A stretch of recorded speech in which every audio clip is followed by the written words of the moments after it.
Welcome back to my channel. आज इस video में आपको बताऊंगा कि कैसे आप अपनी सेल्स कन्वर्जन को 10 गुना तक बढ़ा सकते हो। ये बड़ा पावरफुल, बड़ा सिंपल टिप आपको बताऊंगा, जिसको अगर आप अच्छे से समझ के अपने बिजनेस में अप्लाई करोगे तो ट्रस्ट मी, आपकी जो सेल्स कन्वर्जन है ना, वो 10 गुना तक इंक्रीज हो सकती है। तो अगर आप भी रियली अपनी सेल्स को इंक्रीज करना चाहते हो, अपनी सेल्स कन्वर्जन को इंक्रीज करना चाहते हो, तो इस वीडियो को पूरा एंड तक जरूर देखना। ये वीडियो बहुत ज्यादा आपको हेल्प कर सकती है। चलिए शुरू करते हैं।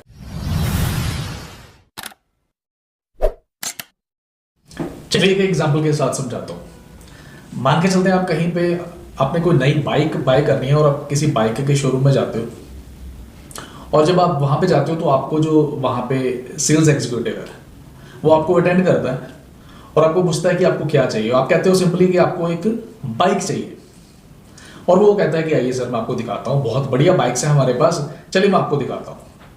और वो बाइक आपको दिखाना शुरू करता है और आपको सबसे पहला फीचर बताता है बाइक का कि सर ये वाली बाइक लीजिए, ये बहुत जबरदस्त बाइक है। आप पूछते हो कि क्या खासियत है इसकी, और वो कहता है कि सर इसमें जो टैंक है, इसका पेट्रोल टैंक है, आप एक ही टाइम पे 15 से 20 लीटर जो पेट्रोल उसमें डलवा सकते हैं। आप कहते हैं ओके फाइन, और इसके बाद वो आप पूछते हैं कि अच्छा और क्या खासियत है इसमें, और वो नेक्स्ट आपको जो फीचर बताता है वो आपको बताता है कि सर ये जो बाइक है ना, इसकी पिकअप इतनी जबरदस्त है कि आप एक ही मिनट में 60 से 70 किलोमीटर प्रति घंटा की स्पीड तक पहुंच सकते हैं। ये बहुत जबरदस्त इसकी पिकअप है, और आप इसको तकरीबन 150 से 200 की स्पीड तक भी चला सकते हैं।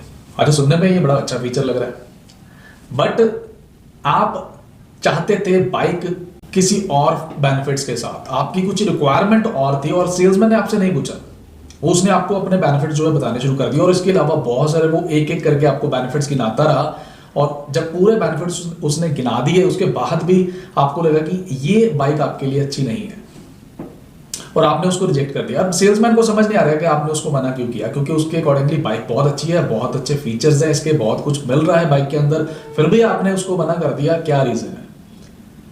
अब अंडरस्टैंड यहां पे करने वाली बात है, आपकी जो चॉइस थी, एज्यूम करते हैं कि आपकी जो चॉइस थी वो ये थी कि आप जब उसने आपको बताया कि पेट्रोल का जो टैंक है उसमें आप 15 से 20 लीटर पेट्रोल एक ही टाइम पे डलवा सकते हैं, बट आप मन में सोच रहे हैं यार मुझे तो एक टाइम पे जब भी मैं पेट्रोल डलवाता हूँ वो ज़्यादा से ज़्यादा 2 या 3 लीटर या 4 लीटर डलवाता हूँ, और मुझे कोई बहुत ज़्यादा टूरिंग भी नहीं करनी होती है, कुछ लंबे रूट्स पर नहीं जाना होता है। तो आप मन में क्या आप खुद सोचें कि अगर आपकी ये रिक्वायरमेंट है तो क्या इस चीज़ से आपको फर्क पड़ेगा कि एक टाइम पे कितने लीटर पेट्रोल इकट्ठा डलवा सकते हैं?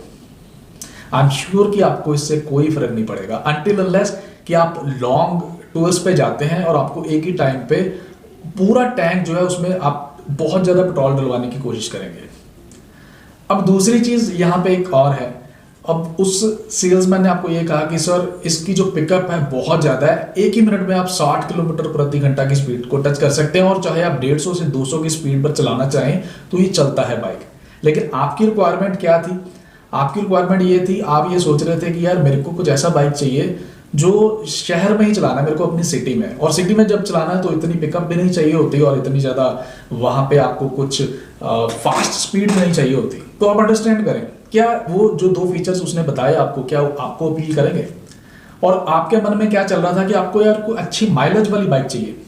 अच्छी माइलेज वाली बाइक यानी कि 50, 60, 70 किलोमीटर पेट्रोल प्रति लीटर के अंदर वो चल जाए, क्योंकि आजकल पेट्रोल महंगा है और आपकी रिक्वायरमेंट ये है कि आप चाहते हो यार कि मुझे कुछ ऐसी बाइक मिल जाती जो मेरे को अच्छी माइलेज दे दे और मेरे को सिटी के अंदर चलानी है। तो आप क्या उस बाइक को यस करोगे, चाहे उसमें कितने अच्छे फीचर्स है? वो आपको वो एटलीस्ट वो बाइक अट्रैक्ट नहीं करेगी। हाँ, वो किसी ऐसे पर्सन को हो सकता है वो बहुत अच्छी अपील करे जिसने लॉन्ग रूट्स पे बहुत ज्यादा रहना है, जिसने ट्रेवल बहुत ज्यादा करना है, जिसको बहुत ज्यादा शौक है कि वो पूरी स्पीड के ऊपर बाइक को चलाए और उसके मजे ले। और जब वो लॉन्ग रूट पे जाएगा तो उसको टैंक अपना फुल करवाना है, कम से कम 10, 15, 20 लीटर उसमें पेट्रोल वो डलवाए तो वो कन्वीनियंटली आ जाए उसमें। तो बात समझ रहे हैं आप मैं क्या कह रहा हूँ यहाँ पे? मैं ये कह रहा हूँ आपको कि उस सेल्समैन ने ये चेक करने की कोशिश ही नहीं की कि आपकी नीड क्या है, आपकी रिक्वायरमेंट क्या है, और जब उस आपकी रिक्वायरमेंट और उसके बताए हुए फीचर्स जब मैच नहीं किए तो इतनी जबरदस्त बाइक होने के बावजूद भी आपने उससे बाइक नहीं बाई की। यही होता है, आप भी कहीं ना कहीं ये गलती करते हो। जब आप किसी प्रोस्पेक्ट के सामने बैठते हो या आप किसी कस्टमर के सामने बैठते हो तो बहुत सारे लोग क्या करते हैं, वो सब कुछ बताना शुरू कर देते हैं। वो सब कुछ बताना शुरू कर देते हैं कि इससे आपको ये फीचर है, इसमें ये प्रोडक्ट में ये फीचर है, ये मिलेगा, ये मिलेगा, ये मिलेगा, और कस्टमर अंदर से सोच रहा है यार ये तो मेरी कोई रिक्वायरमेंट ही नहीं है ऐसी।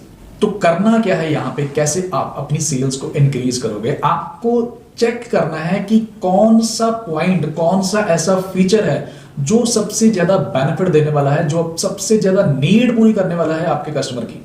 मतलब कि कस्टमर को आपके प्रोडक्ट से कोई लेना देना नहीं है, उसमें और क्या क्या फीचर्स हैं उसमें वो सब सेकेंडरी है। जब तक उसकी बेसिक नीड पूरी नहीं होगी ना, वो आपसे कभी भी प्रोडक्ट बाय नहीं करेगा। यही जब आप उसको बिजनेस अपॉर्चुनिटी को दे रहे हो ना, तो तब भी वो आपकी बिजनेस अपॉर्चुनिटी में नहीं आएगा जब तक उसकी जो बेसिक नीड है, जो रिक्वायरमेंट है, वो पूरी नहीं होगी।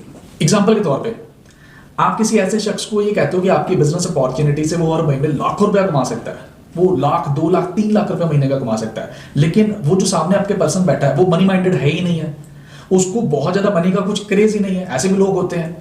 तो अगर आप उसको ये पिच कर रहे हो कि इसमें वो बहुत ज्यादा पैसा कमा सकता है, वो आपकी अपॉर्चुनिटी से कभी भी सहमत नहीं होएगा, कभी भी उसको अपील नहीं करेगी, और आपको बिना बताए वो अंदर से आपको नो करके चले जाएगा।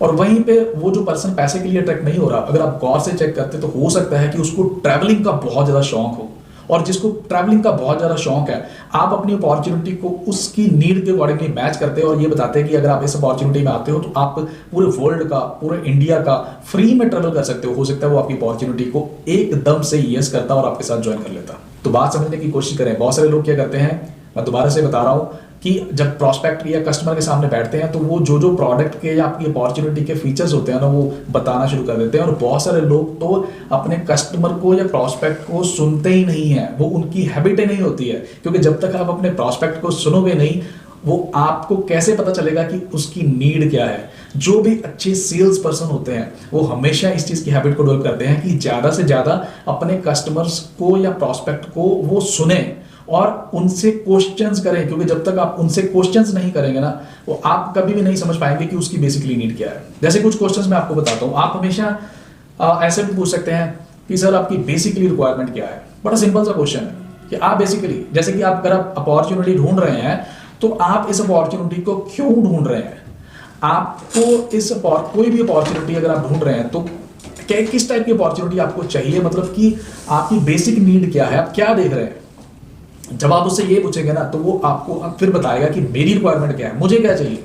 और आप उससे ये भी पूछ सकते हो कि अगर आपकी ये रिक्वायरमेंट, अगर मैं आपको अपॉर्चुनिटी बताऊं और आपकी ये रिक्वायरमेंट जो है वो मीट होती हो, तो आपकी लाइफ में उससे क्या इंपैक्ट पड़ेगा, क्या चेंजेस आ सकते हैं। तो जब वो आपको ये बताएगा ना कि उसकी इस अपॉर्चुनिटी से ये रिक्वायरमेंट पूरी होगी तो उसकी लाइफ कैसे चेंज होगी, तो वो इमोशनली आपके साथ, आपकी अपॉर्चुनिटी के साथ अटैच हो जाएगा। जैसे मान के चलते हैं, आपने पूछा कि सर बेसिकली आप क्यों चाहते हैं, कि आपको क्या चाहिए, आप किस टाइप की अपॉर्चुनिटी ढूंढ रहे हो। और वो कहता है कि यार मैं अपनी शॉप करता हूँ, और वो कहता है कि यार मैं सुबह से जाता हूँ और शाम तक पूरा दिन मेरे को अपनी शॉप के ऊपर ही स्पेंड करना पड़ता है। यानी कि वहाँ पे इनकम तो अच्छी है लेकिन मेरे पास टाइम नहीं होता, लेकिन मुझे ट्रैवलिंग का बहुत शौक है। मैं चाहता हूँ कि मेरे पास भी टाइम हो, मैं ट्रैवल कर सकूँ। जब मैं लोगों को देखता हूँ कि वो ट्रैवल करते हैं तो मुझे भी लगता है कि यार मेरे पास टाइम हो तो मैं ट्रैवल करूँ।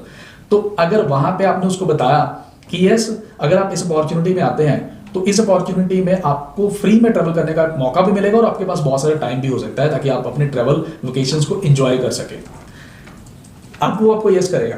अब दूसरी तरफ मान के चलते हैं, वो आता है, वो कहता है कि यार हाँ मेरी शॉप है, मुझे वहाँ पे मेरा काम तो ठीक है, लेकिन वहाँ पे जो इनकम होती है उस इनकम से मेरा सिर्फ एक्सपेंसेस मीट होते हैं, लेकिन मैं चाहता हूँ कि मेरे पास कुछ साइड अपॉर्चुनिटी हो जिससे कुछ मैं एडिशनल अर्न कर सकूँ, अपनी फैमिली की कुछ और ज़रूरतें पूरी कर सकूँ, या अपनी फैमिली के लिए मैं कुछ अच्छी सेविंग्स कर सकूँ। तो मुझे एक एडिशनल इनकम सोर्स चाहिए। अब यहाँ पे आप उसको बताते हो कि हाँ अगर वो पार्ट टाइम आप हमारे साथ काम करोगे तो आप एक्स्ट्रा मनी यहाँ पे अर्न कर सकते हो। तो यानी कि अब आप उसकी नीड के ऊपर आप उसको पिच कर रहे हो, तो जब आप उसकी नीड को मीट करोगे ना तो वो डेफिनेटली आपके साथ काम करने के लिए रेडी होएगा।